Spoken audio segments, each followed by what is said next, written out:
Sinuoses marines esguitades d'illes salades, obertes donades, xarxa d'humanes façanes. Viatge permanent, pausat vaivé intermitent. Corda com l'aire, de paraules ventall, silencis als ulls, grafia les mirades. A vora mar, i a la taverna per plorar. Em diuen Vicent Martínez, nascut, segons diu ma mare, a Tavernes dels Blanquers, comarca de l'Horta Nord, i em considero una persona crítica i intento ser el més possible humanista i llibertari.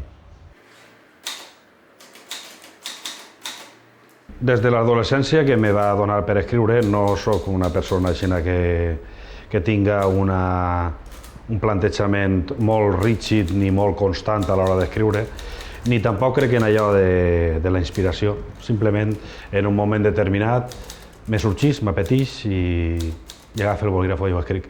I des del primer moment que vaig agafar el bolígrafo i començar a escriure, ho vaig fer en la llengua en la qual estic parlant, que és la que estime, no és la millor ni la pitjor, és una llengua com una altra, pense que cal defensar-la, jo la defense, i els temes que aborde normalment, bàsicament són temes de sensibilitat, de delicadesa, de buscar l'harmonia interna i externa i, sobretot, sense cap ànim de ser pamfletari, el ficar-me dintre del món dels més marginats.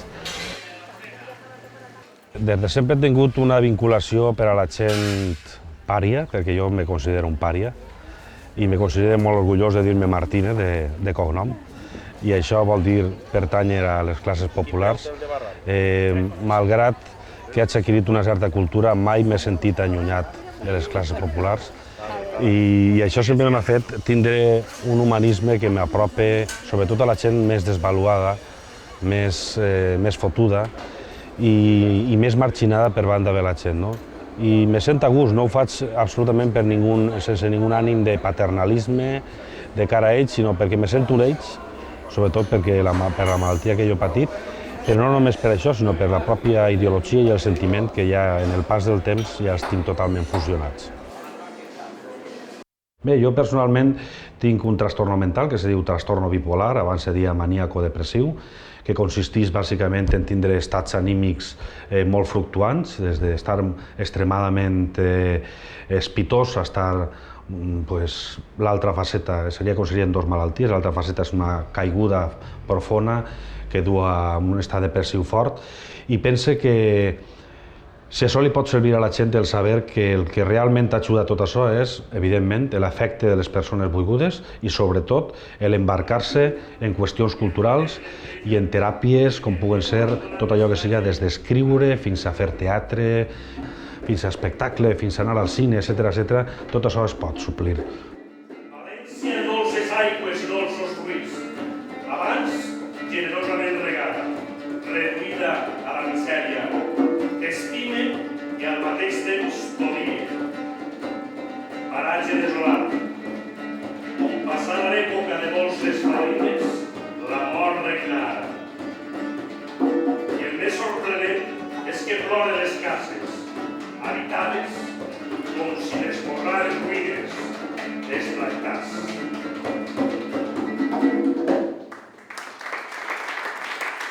En l'espectacle abordem no només el difundir la poesia, sinó també el fer cantar a la gent, el que la gent participe, el dir acudits, el que si hi ha alguna persona rebotada en el públic que li apeteix que ha estat provocada, doncs deixar-li perfectament el micro per a que ella assumisca també la seva parcel·la en l'espectacle i disfrutar i gaudir no només de la poesia en el sentit més culte de la paraula, sinó en el sentit més vital, més provocador, més engrescador i passar-se un rato entretingut i de paso canyasso, defensar una miqueta la cultura i la llengua.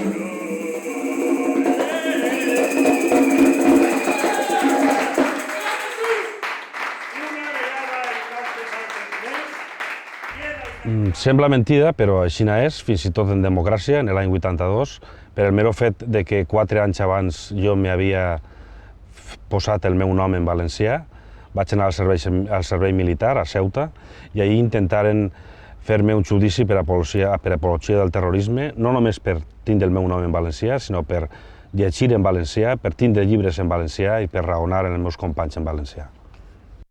Esguitaré poemes, guspirejant entre boira, entrellaçant enteniments. Esguitaré poemes, colpidors com sagetes, escanciant sensacions. Esguitaré poemes, enllà on calga esborrar la ràbia. La veritat és que molta gent es defineix anarquista d'una manera molt lleugera. També és de veres que les definicions que es donen als diccionaris no tenen res a veure amb el que és l'anarquia. L'anarquia, si alguna cosa és l'ordre perfecte, i qualsevol persona que es diga que és anarquista és massa presumptuós, no? Jo em considero una persona amant de l'anarquia i el que sí que pretenc que és, dins del meu humanisme, ser el més llibertari possible, defensor de totes les llibertats que compendixen al ser humà, i per això m'agradaria de major, si d'alguna manera sóc una miqueta més autosuficient i més autogestionari, poder considerar algun dia que me lleve els meus calçotets propis, ser anarquista.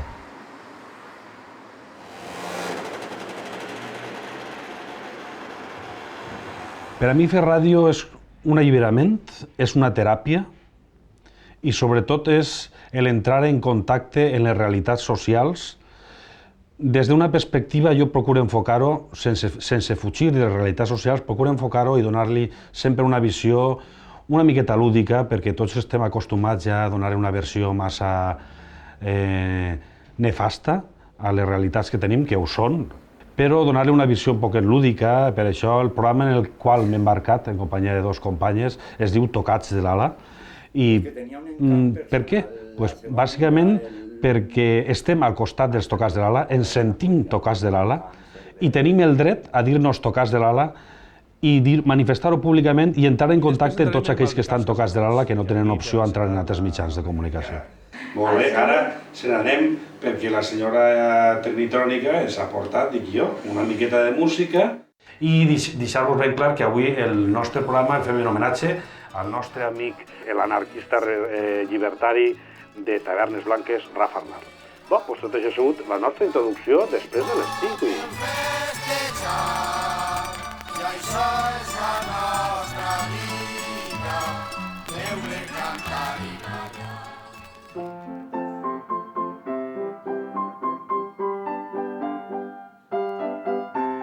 A finals de l'any 71, principi de l'any 72, nosaltres muntem el grup Carrer 7, en aquell moment se diu Carrer 7 72, som 7 components d'ací de Tavernes, i això és un intent de crear un moviment de cançó per a fer allò de l'agitació cultural que estàvem necessitats en aquell moment de tornar a somoure les coses. En aquell moment aquell Carrer 7 no té res que veure amb el Carrer 7 més professional de després. És un Carrer 7 que naix amb una finalitat d'agitació política i cultural.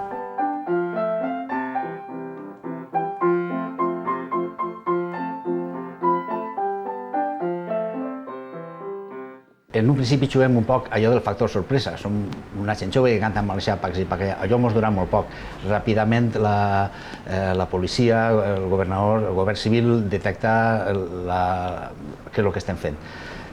És difícil explicar ara que en aquell moment era difícil cantar en valencià, pràcticament estava prohibit cantar en valencià. Davant de cada actuació nosaltres teníem que fer un expedient que presentàvem al govern civil. En aquest expedient passàvem la sol·licitud per a l'actuació i passàvem totes les lletres en valencià de les cançons que volien cantar i al mateix temps traduïdes al castellà per a que ells venen què és el que anàvem a cantar. Nosaltres presentàvem els papers i ells mos cunyaven les cançons que podien cantar i les que no mos les tatxaven, i d'inici no les podíeu cantar. A més d'això, ells normalment a les actuacions enviaven una figura que era un delegat governatiu que venia en els papers de les cançons que nosaltres havíem passat cunyat, per tal de que no, cantant, diguem alguna cosa que no fora el que diguera la cançó. Això és molt difícil d'explicar i sona tan surrealista, però això era així. I una de les que no ens deixaven cantar era una que era Cançó del Milagret, que el censor mos tatxà la cançó, mos digué que això no la podien cantar, però a més afegir que tots els gamberros es devien de convertir en formigues, perquè la cançó, ja si veu la lletra, nosaltres diem que totes les pistoles i fusils que se tornen de sobte en gallatos i totes les bombes i tal, en moniatos i tal i qual, era una cançó, diguem-ne, antimilitarista i pacifista, i ell al final de puny i lletra clava, i tots els gamberros en formigues.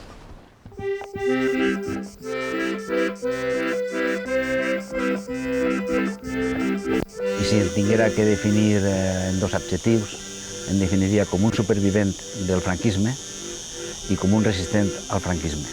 Això ha sigut l'eix de la meva vida. I sóc el fill d'una família de treballadors. Si mira endarrere no recorde mai quan em posi a treballar, he treballat tota la vida.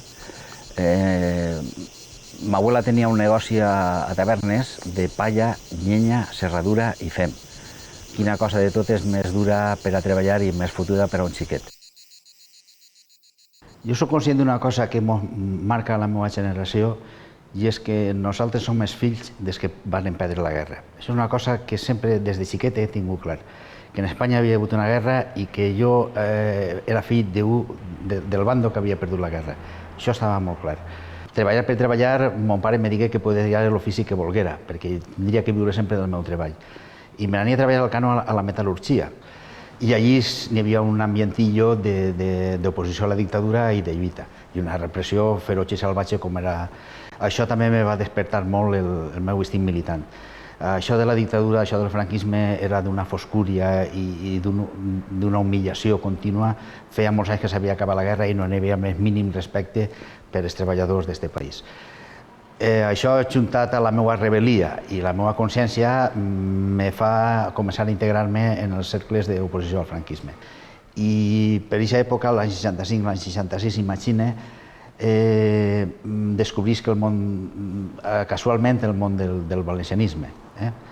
I diguem-ne que comença a anar al Ratpenat, que en aquell moment era un cau de resistents demòcrates i valencianistes, i això, junt amb la meva consciència de classe, la meva consciència obrerística, me dona una altra visió que és l'opressió nacional que patim els valencians, a més de patir la dictadura contra el món. La dictadura se patia en tot l'Estat, la patien a Castella, la patien tots. Nosaltres, a més, la patien d'una altra manera, i és que teníem una llengua marginada i perseguida i foragitada de qualsevol mitjà públic.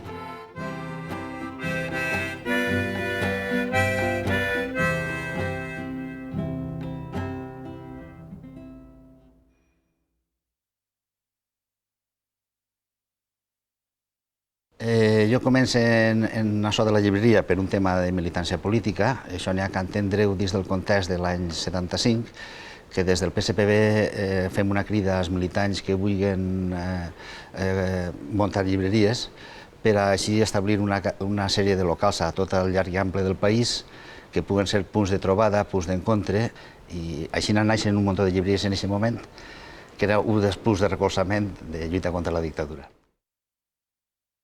Nosaltres per què muntem llibreries? Perquè, diguem-ne, que el món de la cultura és un món molt lligat a la consciència i un món molt lligat a la política. Evidentment, si tu entres a la llibreria i tu veus la classe de llibres que compra, saps ideològicament aquesta persona per on va. I serà, diguem-ne, un primer camí de captació de militants i d'opositors al règim. Llibreries d'aquestes han desaparegut moltíssimes. La Costera Iniciativa continua, jo continue. Una sèrie de gent, diguem-ne, que d'això farem un mitjà de vida. 27 anys després de la mort de Franco, el valencià continua sent una llengua de combat en aquest país. I editar en valencià és una cosa complicadíssima, i més en les actuals circumstàncies. De totes maneres, és un acte de rebel·lia, i això també és important. Possiblement no podem viure en un món de mansos, i sempre té que haver contestació per a que la societat pugui anar evolucionant. Bé, a mi m'agradaria que en aquest país fos tan normal editar en valencià com en castellà i que fos tan normal la difusió de la llengua pròpia del país com la del castellà.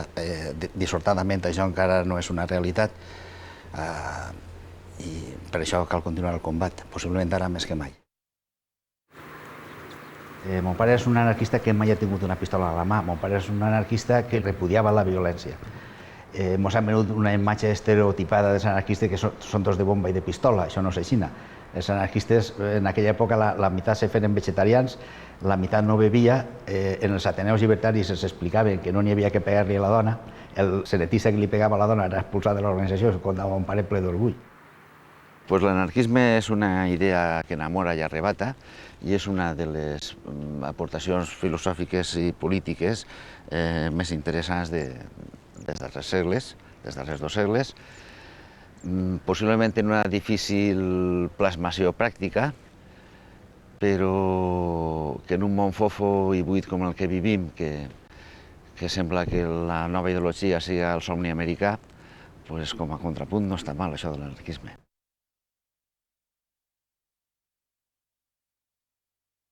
Tinc una col·lecció personal de cartells de tota l'època nostra de la clandestinitat i de la transició, perquè són un testimoni gràfic d'alguna manera de la nostra història i del nostre treball per la democràcia en aquest país. Els cartells ens recorden l'època de la nostra lluita contra la dictadura i formen part de la meva vida, formen part de la nostra història. Jo no renunciaré mai a la meva trajectòria, els cartells són una part més de mi. Tinc cartells de més valor artístic i en menys. Este té un valor sentimental per a mi i per a tot el col·lectiu nostre, perquè és la primera vegada que aconseguim imprimir-lo fora de la nostra impremta clandestina. Trobem un impressor que s'atreveix a tirar-nos un cartell, perquè necessitàvem tirar, nosaltres fem tirades de 500 o 1.000, i necessitàvem tirar-ne 20.000. I trobem un impressor que s'atreveix a tirar-nos un cartell sense peu d'impremta per a fer la campanya contra el referèndum aquell de la llei de la reforma política i tal. No estàvem legalitzats i pensàvem que era una burla a la democràcia. Trobarem un impressor en Alboraya, el company Mateu, que era un company que havia tornat d'Uruguai i que era conegut com Mateu el Uruguayo o Mateu el Tupamaro.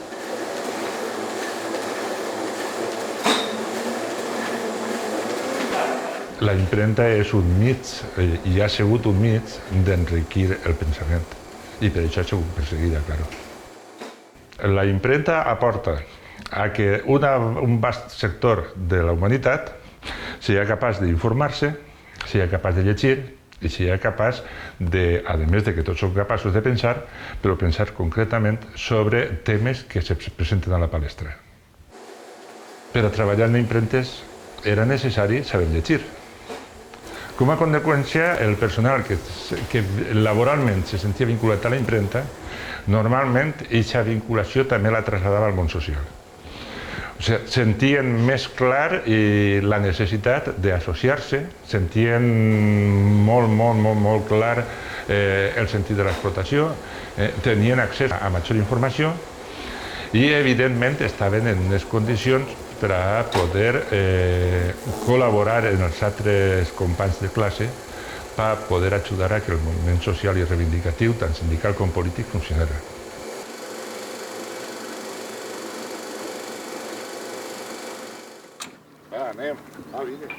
Jo vaig néixer així, en este poble, en Alboraya. Vaig néixer l'any 40, visquí així en Alboraya, me vaig educar en Alboraya, vaig aprendre a llegir, a escriure, a jugar en el carrer. I totes aquestes coses les vaig dependre fins a aproximadament els 20 o 21 anys, en què, clar, no se despega i deixa despegar ja me conduís a Amèrica. En aquella època tenia un germà que vivia a Montevideo i ell, que tenia uns projectes plantejats i s'enterà que jo tenia ganes de viatjar, me proposà que, donat el cas que anava a viatjar, per què no? Viatjar a Montevideo. I sí, me paregué bona idea i me n'aní.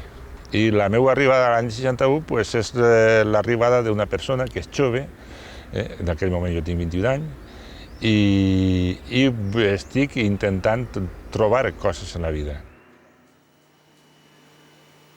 Tupamaros són un moviment que sorgeix a finals de l'any 50, quan ja se vislumbra en tot el que és Amèrica l'efecte perniciós de l'imperialisme americà. Les activitats són unes activitats de denúncia d'un sistema corrompit, com és el sistema burgès, i en la pretensió d'abocar a una altra forma de relacionar-se les persones. Entonces, lo que pasa es que el personal tendim a voler ignorar esa corrupció i esa falta d'honradesa i esa falta d'ètica. Entonces, els Tupamaros, la seva funció que se plantejaven era posar en evidència la corrupció del sistema i oferir una solució, una via diferent. En aquell moment jo me considerava, ho he dit d'una altra manera diferent, però també me considero un lluitador del poble i com a conseqüència les forces repressives vingueren a buscar-me a mi per contactes i per informació que havien tingut. En aquell moment jo gestionava una impremta que aquesta impremta era en un percentatge tal qualment gran Tupamara. Entonces ahí se dedicaven a dur una tasca de denúncia a les tortures que se feien, als maltractaments, i només que tingueren oportunitat i pogueren i tingueren coneixement, doncs, clar, vingueren a per mi i me tancaren. Tots els detenguts, per raons polítiques, han sigut i són torturats.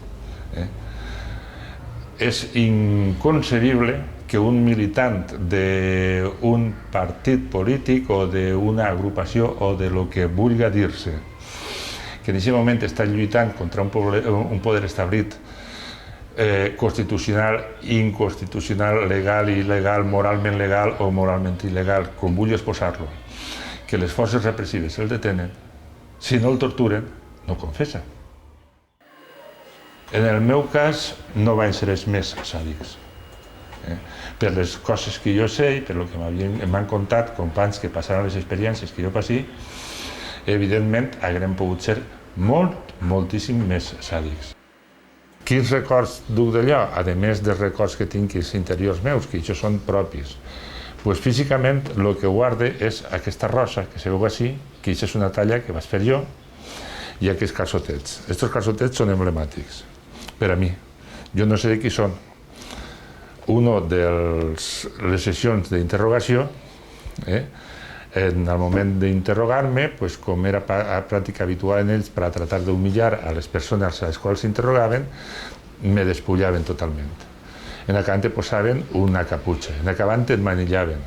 Conseqüència d'això, he perdut el tacte fi en les mans per les pressions de les manilles. I en una de les sessions d'interrogació me dugueren maltratat i empallissat i en la consciència perduda, i quan vaig donar-me compte d'on estava i qui era, aparegui vestit en aquests calçotets. Entonces jo li tinc recomanat a la meva família i als meus amics que el dia que me tinguin que incinerar, que m'incinerin en companyia dels calçotets, que són una memòria històrica de la meva vida. Vaig estar vivint en l'Uruguai des de l'any 61 que arribi fins a l'any 76 que me tiraren, perquè segons les autoritats uruguaies jo era un perill per a la democràcia. I el cas està en que pràcticament la transició, si no estava acabada, se pot dir que estava quasi acabada. I ja la legalitat política estava ahí, i ja s'estaven preparant els negociats entre partits i totes aquestes coses per anar a la consulta electoral que se pretenia que anava a ser ja, immediat. En tot i això, no hi ha que menysprear mai el gran esforç que els ciutadans espanyols van fer per a tombar aquest govern repressiu i inhumà que estaven suportant. De tota manera, de veres esperava una altra cosa, però clar, això eren il·lusions que jo me feia, no la realitat. Els pobles se deuen primerament d'autogovernar-se per ells mateixos. O sigui, la forma més perfecta de govern és la llibertat. I la llibertat indueix al no govern. Mentre n'hi ha un govern que governa, n'hi ha una força que oprimís. Majories a minories, tot el que vulguis, però encara continua sent una opressió. Això és un món d'iguals, i entre iguals decidim si fora possible arribar a un no govern seria l'ideal, però mentre hi ha que buscar unes formes de govern, el més escaient a aquestes altures del segle XXI és que aquestes formes de govern siguin entre iguals, no entre una espècie humana que és superior i per ser superior perteneix a un tipus de família que és la que té que governar. Això és un destarifo.